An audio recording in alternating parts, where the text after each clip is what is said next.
Are you there? Yes. Okay. You were far ahead, 8th, 9th rounds. He was weakening. He was retreating. What were your thoughts at that time?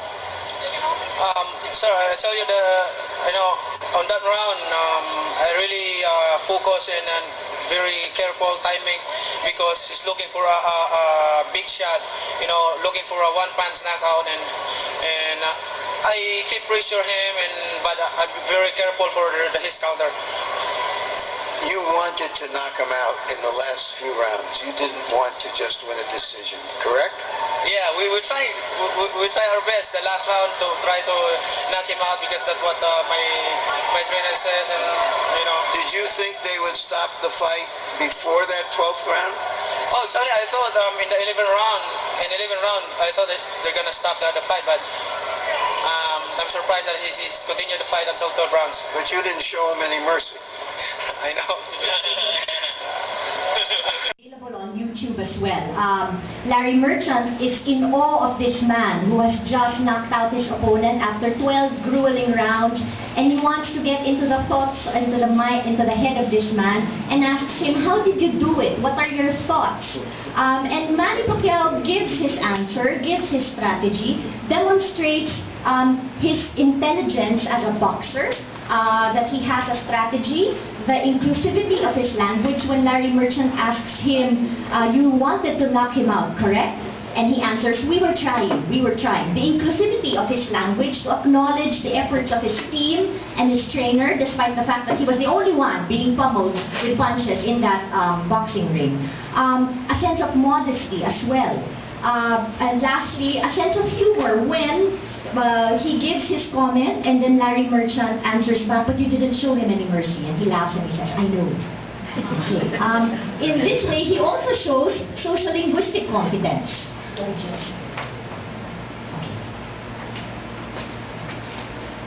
He also shows social-linguistic competence. This boxing expert, Larry Merchant, wants to find out his strategy, the riveted audience, his very enthusiastic fans, and he tells them what his strategies are and gives it with a sense of humor. But without going overboard. There's still a sense of modesty there and backtracking and saying it wasn't just me alone. We had a training strategy, or we had a fighting strategy. I would also say that according to Nagaraja, in the after-fight interviews, Manny Pacquiao displays or demonstrates negotiation skills, such that his pauses, his I mean, you know, those popular expressions, rather than looking at it as miscommunication, it's really more a creative rhetorical act. And so, what language attitudes do I see in the Pac-Man? Number one, no fear.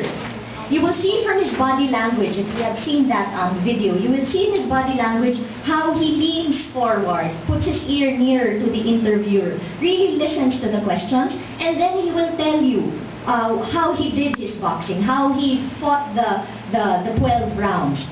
In the best way that he can, without really, despite his limited vocabulary or his weak grammatical structures.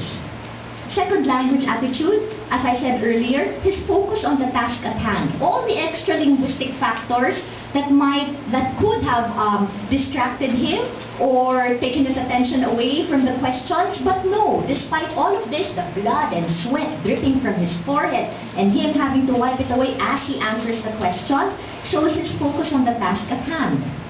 Third, I would say that his popular expressions, I mean and you know, is really to show that language is to be used with ease, and he does it with ease. And if we take into consideration the meaning of you know in Philippine context, in Filipino, you know would be alam mo yun, yes. And you engage the participant or the person you're speaking with and trusting that the person will understand or somehow understands what you are trying to get at, you know?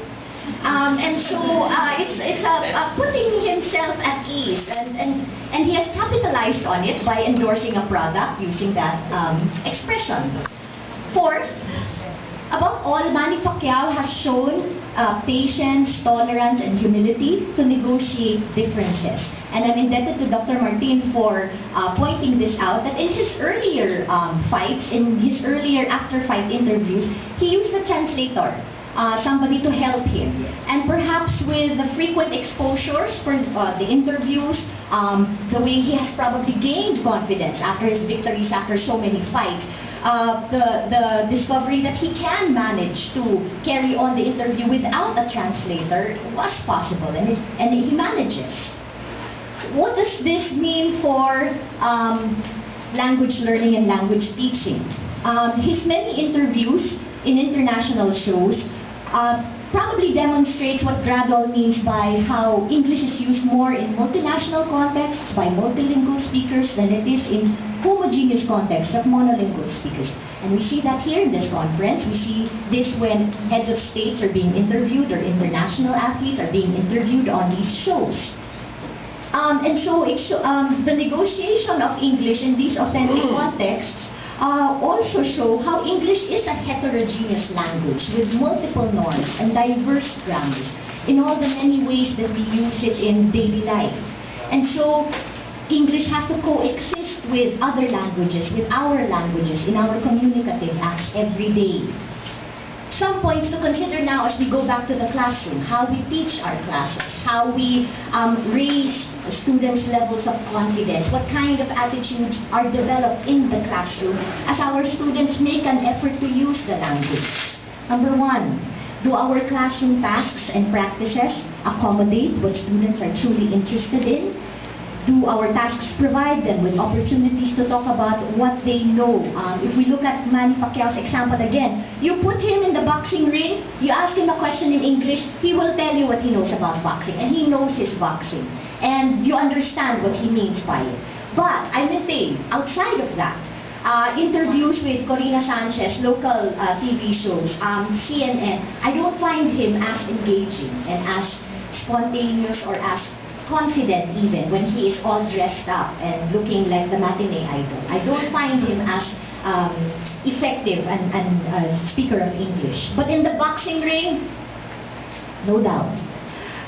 Also, when we do engage our classes in discussions, do we consider answers that apply negotiation skills and social linguistic sensitivity? How our students know what kind of language to use even?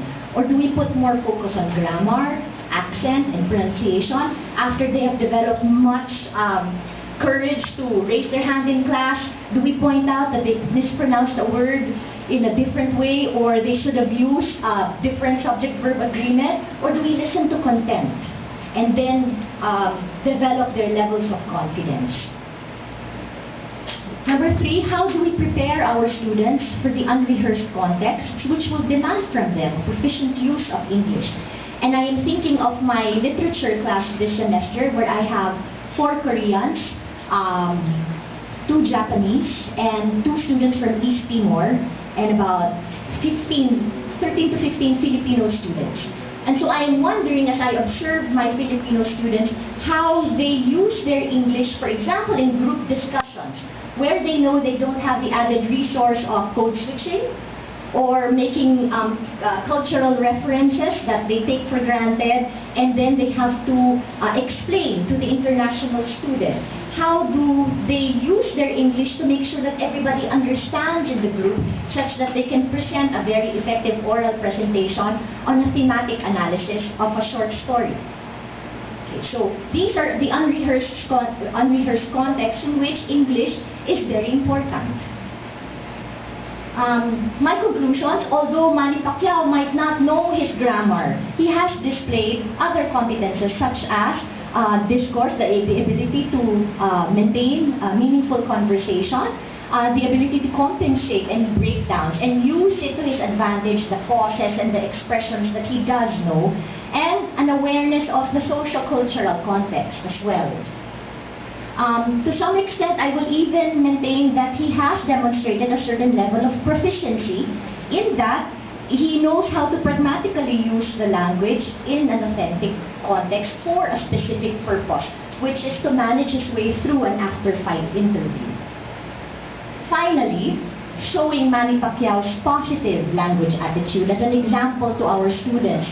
After a fight, when we talk about him and we revel in his victory, may be one way of raising their levels of confidence and ease in using English inside and outside the classroom. For he is indeed our Philippine champion. Thank you very much.